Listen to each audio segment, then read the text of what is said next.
नमस्कार दोस्तों, एक बार पुनः स्वागत है आपका सरकारी नौकरी अलर्ट यूट्यूब चैनल पर। दोस्तों, आज के वीडियो में हम सीखेंगे मध्य प्रदेश कर्मचारी चयन मंडल भोपाल की ओर से जो वर्ग 3 प्राथमिक शिक्षक पात्रता परीक्षा 2024 के जो आवेदन फॉर्म भरे जा रहे हैं, वो आवेदन फॉर्म आप घर बैठे कैसे ऑनलाइन करोगे, इसमें आपको क्या दस्तावेज लगेंगे, संपूर्ण जानकारी हम आपको आगे वीडियो में विस्तार पूर्वक स्टेप बाय स्टेप देंगे। तो दोस्तों, वीडियो शुरू करने से पहले यदि आप हमारे चैनल पर नए तो हमारे चैनल को सब्सक्राइब करें, बेल आइकन को जरूर दबाएं, जिससे हमारे आने वाले वीडियो के नोटिफिकेशन आपको समय समय पर मिलते रहे। चलिए दोस्तों, वीडियो शुरू करते हैं। तो दोस्तों, मध्य प्रदेश कर्मचारी चयन मंडल में जो MP एम्प्लॉय सिलेक्शन टेस्ट में जो दोस्तों मध्य प्रदेश शासन स्कूल शिक्षा विभाग वर्ग 3 यानी कि प्राथमिक शिक्षक जनजाति कार्य विभाग और स्कूल शिक्षा विभाग मध्य प्रदेश के अंतर्गत जो संयुक्त पात्रता परीक्षा 2024 के आवेदन फॉर्म भरे जा रहे हैं, वो आवेदन चालू हो गए, जो कि 1 अक्टूबर 2024 से चालू हुए और 15 अक्टूबर 2024 इसकी अंतिम दिनांक है।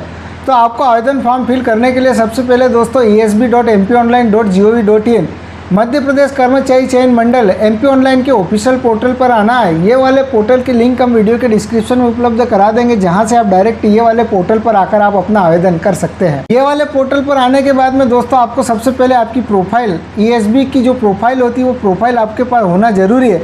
तो आप उम्मीदवार प्रोफाइल पर क्लिक कर सबसे पहले आप प्रोफाइल पंजीयन फॉर्म पर क्लिक कर अपनी प्रोफाइल बना लें। और यदि आपकी प्रोफाइल बनी है और उसमें कोई संशोधन करना है तो प्रोफाइल पंजीयन फॉर्म संशोधन वाले ऑप्शन पर क्लिक कर आप संशोधित कर लें।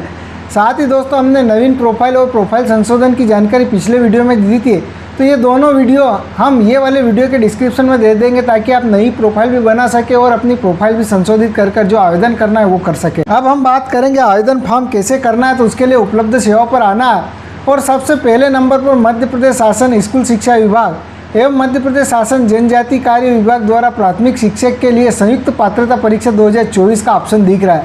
तो इसके जो आवेदन 1 अक्टूबर से 15 अक्टूबर के बीच में फॉर्म भरे जाएंगे। तो यहाँ पर सिंपल से यदि आपको रूल बुक पढ़ना है तो PDF डाउनलोड वाले ऑप्शन पर क्लिक करके इसकी रूल बुक पढ़ ले, और रूल बुक नहीं पढ़ना है तो सिंपल से आवेदन करे का जो ऑप्शन दिख रहा है PDF के पास में, इस पर आपको क्लिक करना है। जैसे इस पर आप क्लिक करोगे तो कुछ समय लेगा और कुछ इस तरीके से आपको एक घोषणा पत्र खुलकर सामने आएगा। तो आपको सिंपल से घोषणा पत्र पर क्लिक करना और आगे बढ़ाए पर क्लिक करना है। जैसे आप इस पर क्लिक करोगे तो कुछ समय लेगा। उसके बाद में दोस्तों कुछ इस तरीके से आपको आवेदन फॉर्म भरने संबंधी कुछ जानकारी पूछी जाएगी। तो यहाँ पर जो आपने प्रोफाइल बनाई है और जो आपका प्रोफाइल नंबर है वही आपका यहाँ पर सामान्य पंजीयन क्रमांक रहेगा। तो जो आपका प्रोफाइल नंबर है वो प्रोफाइल नंबर यहाँ पर आपको देना है। हितग्राही की जो भी जन्मतिथि देनी है, जो भी कैप्चा कोड दिख रहा है कैप्चा कोड दे और सिंपल से सत्यापित कर आगे बढ़ाए पर आपको क्लिक करना है। जैसे आप जानकारी देकर सत्यापित कर आगे बढ़ाए पर क्लिक करोगे, उससे पहले दोस्तों यदि आप MP ऑनलाइन कियोस्क संचालक है और आपने MP ऑनलाइन के माध्यम से आवेदन करना चाहते हैं, तो आप जो है दोस्तों जानकारी आवेदन भरने से पहले लॉगिन पर क्लिक करना है और यहाँ पर जो भी आपका कियोस्क को सिलेक्ट कर जो भी आपका MP ऑनलाइन का यूजर ID पासवर्ड है वो देकर आप अपना कियोस्क को लॉगिन कर ले।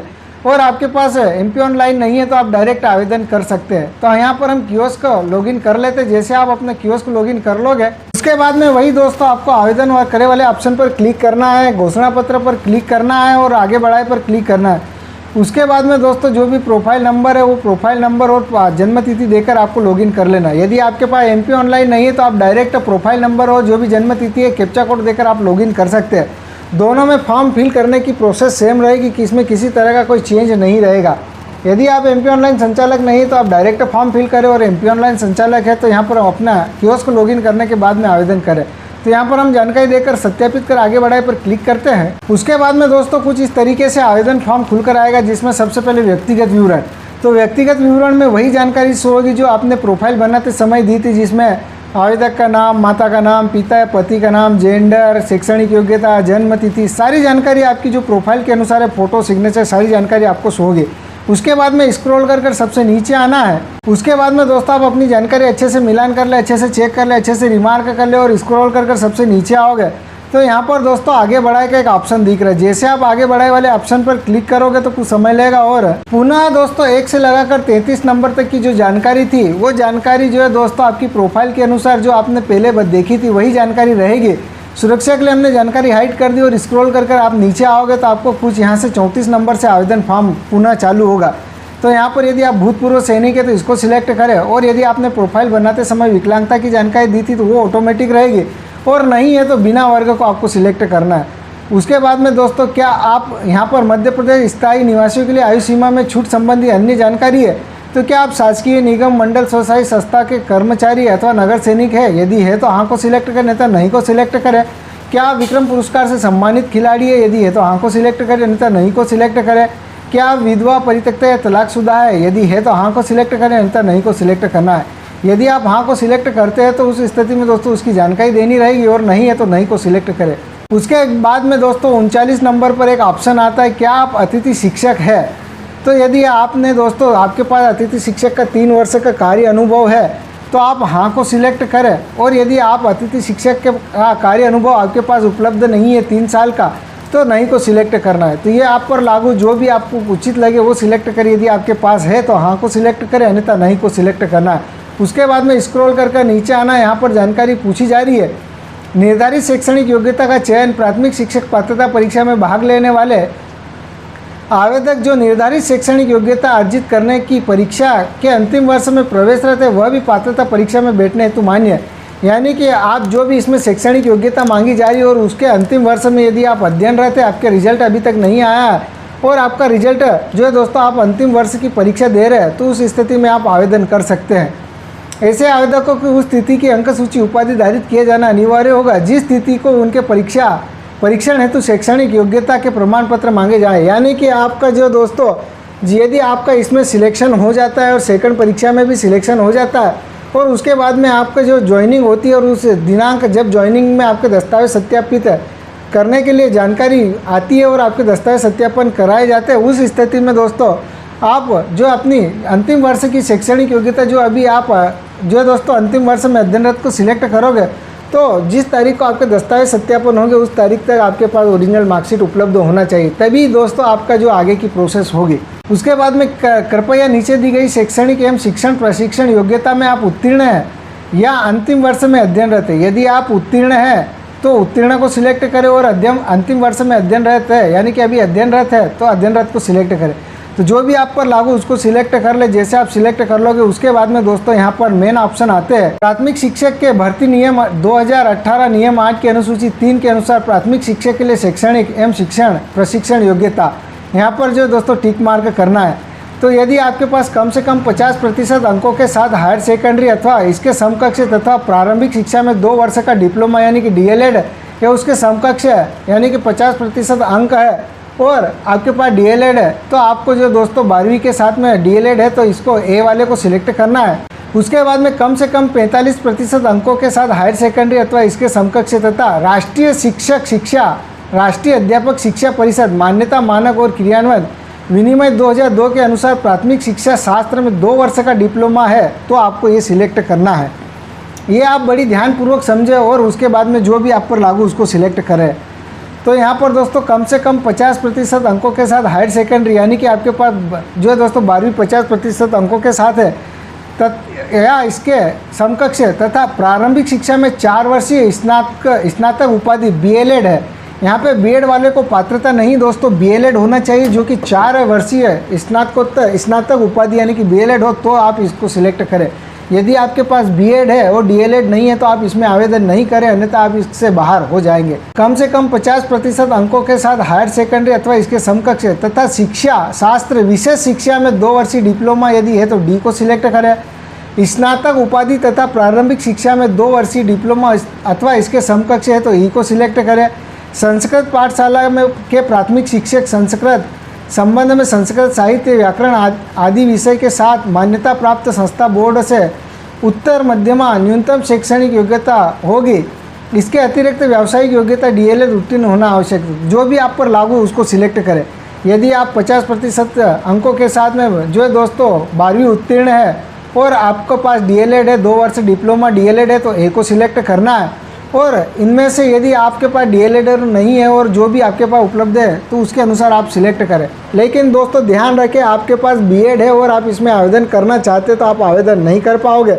इसमें जो दोस्तों BLED यानी कि 4 वर्षीय जो कि वार्षिक स्नातक उपाधि BLED है तो ही आप इसमें आवेदन कर सकते हैं। उसके बाद में पात्रता परीक्षा के प्रश्न पत्र के भागों में विषयों के चयन हेतु आवेदक को भाषा 1 एवं भाषा के विकल्प अलग अलग विषय चयनित करना होगा।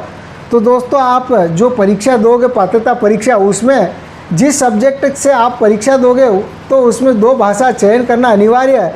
तो पात्रता परीक्षा हेतु भाषा है तो आप हिंदी, अंग्रेजी, संस्कृत, उर्दू, जो भी भाषा, जिस भाषा का आप चयन करोगे वही भाषा का प्रथम प्रश्न पत्र जो दोस्तों आएगा और द्वितीय प्रश्न जो भाषा का चयन करोगे वो आएगा। ये बड़ी सावधानी पूर्वक आपको सिलेक्ट करना है। तो प्रथम पात्रता परीक्षा है तो प्रथम भाषा हम हिंदी को सिलेक्ट कर लेते हैं। यदि आप इंग्लिश को चाहते हैं तो इंग्लिश को सिलेक्ट कर सकते हैं और संस्कृत को चाहते हैं तो संस्कृत। उसके बाद में उर्दू आपको उचित लगे तो उर्दू को सिलेक्ट कर सकते हैं। लेकिन जो प्रथम भाषा का भाग होगा दोस्तों वो इन 4 में से जो आप सिलेक्ट करोगे उसका पेपर आएगा। उसके बाद में इसी तरीके से आपको जो द्वितीय भाषा का चयन कर लेना, लेकिन सेम नहीं होना चाहिए। यहाँ पे यदि आपने हिंदी को सिलेक्ट किया तो यहाँ पर आपको दूसरी भाषा का चयन करना है द्वितीय में, और अंग्रेजी को किया तो यहाँ पर दूसरा। तो यहाँ पर वो प्रथम भाषा और द्वितीय भाषा दोनों अलग अलग होना चाहिए। तो यहाँ पर दोस्तों आपको अंग्रेजी या संस्कृत दोनों में से जो भी आपको उचित लगे उसको सिलेक्ट कर लेना है। उसके बाद में आवेदक द्वारा कक्षा 12वीं की परीक्षा किस माध्यम में उत्तीर्ण की, तो आपने 12वीं कौन से मीडियम में उत्तीर्ण की है, हिंदी मीडियम में की है तो हिंदी मीडियम को सिलेक्ट करें, और आपने 12वीं इंग्लिश मीडियम से की है तो इंग्लिश मीडियम को सिलेक्ट करें, और अन्य मीडियम से किए तो अन्य को सिलेक्ट करें। तो जो भी आप पर लागू है, जो भी आपको उचित लगे उसको सिलेक्ट कर लेना है। उसके बाद में क्या आप अंग्रेजी माध्यम में अध्यापन कराने में सक्षम है, यदि है तो हाँ को सिलेक्ट करें, अन्यथा नहीं को सिलेक्ट करें। यदि आप हाँ को सिलेक्ट करते हैं तो दोस्तों जो ज्वाइनिंग होगी वो आपकी दोस्तों अंग्रेजी माध्यम में भी हो सकती है, इसलिए आपको सावधानी पूर्वक जो दोस्तों भाषा का जो अध्यापन कार्य का है उसका चयन कर लेना है। उसके बाद में आवेदित पदों हेतु नियम पुस्तिका के अध्याय 1 में उल्लेखित विभागवार एवं पदवार न्यूनतम शैक्षणिक अर्हता व अन्य अर्हताओं को आपने अच्छी तरह से पढ़ लिया है तथा तदनुसार आप शैक्षणिक व अन्य अर्हता रखते हैं तो हाँ को सिलेक्ट करना है। यहाँ पर आवेदक का आधार नंबर अनिवार्य ऑटोमेटिक ले लेगा, जो आपने प्रोफाइल में दिया था वो ऑटोमेटिक रहेगा। उसके बाद में यहाँ पर 4 परीक्षा केंद्र का चयन कर लेना। तो जो भी आपको उचित लगे, जो भी आपके नज़दीकी परीक्षा केंद्र है वो आप 4 परीक्षा केंद्र का यहाँ पर आप चयन कर सकते हैं। जो भी आपको उचित लगे आप जो है दोस्तों इसका चयन कर लें। इस तरीके से आप अपने 4 परीक्षा केंद्र जो भी आपके नज़दीकी परीक्षा केंद्र उनका आप चयन कर लें। उसके बाद में घोषणा पत्र पर क्लिक करना है और जो जानकारी आपने फिल करी अच्छे से चेक करना, अच्छे से रिमार्क करना, अच्छे से वेरीफाई करना और सिंपल से आगे बढ़ाए पर क्लिक करना। जैसे आप आगे बढ़ाए पर क्लिक करोगे तो दोस्तों कुछ इस तरीके से जो आपकी जानकारी है, आपका आवेदन सफलतापूर्वक सबमिट हो जाएगा। लेकिन ये टेम्परेरी सबमिट होगा, फाइनल सबमिट नहीं होगा। जब तक इसका शुल्क भुगतान नहीं करोगे तब तक दोस्तों ये टेम्परेरी सबमिट रहेगा। तो यहाँ पर आवेदन नंबर आपको मिल जाएगा। तो ये आवेदन नंबर आप किसी कागज़ पे नोट कर ले या किसको कॉपी करके सुरक्षित रख ले, ताकि जो दोस्तों आगे की जो दिक्कत है वो आपको नहीं हो। इसलिए आप सावधानी पूर्वक, ध्यानपूर्वक ये जो एप्लीकेशन नंबर इसको कॉपी करके सुरक्षित रख ले, या फिर इसको जो है दोस्तों आप कॉपी कर कहीं जो किसी कागज़ पर या किसी डायरी में आप नोट कर ले। उसके बाद में आप अपनी जानकारी अच्छे से रिमार्क कर ले, अच्छे से चेक कर ले। उसके बाद में आपको स्क्रॉल कर सबसे नीचे आना है। उसके बाद में दोस्तों आप अपनी जानकारी अच्छे से रिमार्क कर लोगे, अच्छे से वेरीफाई कर लोगे। उसके बाद में यहाँ पर सबसे पहले आपको प्रिंट वाले ऑप्शन पर क्लिक करना है, और प्रिंट वाले ऑप्शन पर क्लिक करने के बाद में दोस्तों प्रोसेस टू पेमेंट पर आपको क्लिक करना है। यदि आप MP ऑनलाइन कियोस्क के संचालक है और आपने अपनी MP ऑनलाइन लॉगिन कर रखी है तो उस स्थिति में आप अपने MP ऑनलाइन के पासवर्ड, यूज़र ID पासवर्ड से इसका पेमेंट भुगतान कर ले। या फिर आपके पास MP ऑनलाइन नहीं है तो आप net banking, debit card, credit card है जिससे भी इसका शुल्क भुगतान करना है, इसका शुल्क भुगतान कर ले। शुल्क भुगतान करने के बाद में ही दोस्तों आपका जो फाइनल सबमिट है वो होगा। जैसे आप शुल्क भुगतान कर लोगे उसके बाद में दोस्तों जैसे आप अपना जो आवेदन फॉर्म फिल किया वर्ग 3 शिक्षक पात्रता परीक्षा का, तो आप अपने कियोस्क से या फिर डेबिट कार्ड, क्रेडिट कार्ड जिससे भी आपने नेट बैंकिंग जिससे भी इसका पेमेंट भुगतान किया, पेमेंट भुगतान करने के बाद में कुछ इस तरीके से आपको रिसिप्ट दिखेगी। सुरक्षा के लिए हमने जानकारी हाइड कर दी, तो आपकी जो भी रिसिप्ट है वो यहाँ पर दिखेगी। उसके बाद में स्क्रॉल करके आप जैसे नीचे आओगे तो यहाँ पर प्रिंट वाले ऑप्शन पर क्लिक करना है। जो रिसिप्ट है वो रिसिप्ट आप प्रिंट कर अपने पास रख ले, ताकि जब इसकी एग्ज़ाम होगी तो जो एडमिट कार्ड है दोस्तों इसी रिसिप्ट के माध्यम से आपको प्राप्त होगा। तो दोस्तों इस तरीके से मध्य प्रदेश शासन स्कूल शिक्षा विभाग एवं मध्य प्रदेश शासन जनजाति कार्य विभाग द्वारा जो प्राथमिक शिक्षक वर्ग 3 पात्रता परीक्षा के लिए जो 24 में संयुक्त पात्रता परीक्षा 2024 के आवेदन फॉर्म भरे जा रहे हैं, वो आवेदन फॉर्म आप इस तरीके से घर बैठे ऑनलाइन कर सकते हैं। तो दोस्तों हमारा वीडियो आपको कैसा लगा हमें कमेंट्स करके ज़रूर बताना है। किसी भी प्रकार की दिक्कत हो तो हमें कमेंट्स करना, हम आपकी सहायता करने की पूरी कोशिश करेंगे। और यदि आप हमारे चैनल पर नए तो हमारे चैनल को अधिक से अधिक सब्सक्राइब करना, शेयर करना, लाइक करना और हमें सपोर्ट करना। तो दोस्तों इस वीडियो में इतना ही, मिलते हैं अगले वीडियो में कुछ नए के साथ। तब तक के लिए जय हिंद, वंदे मातरम।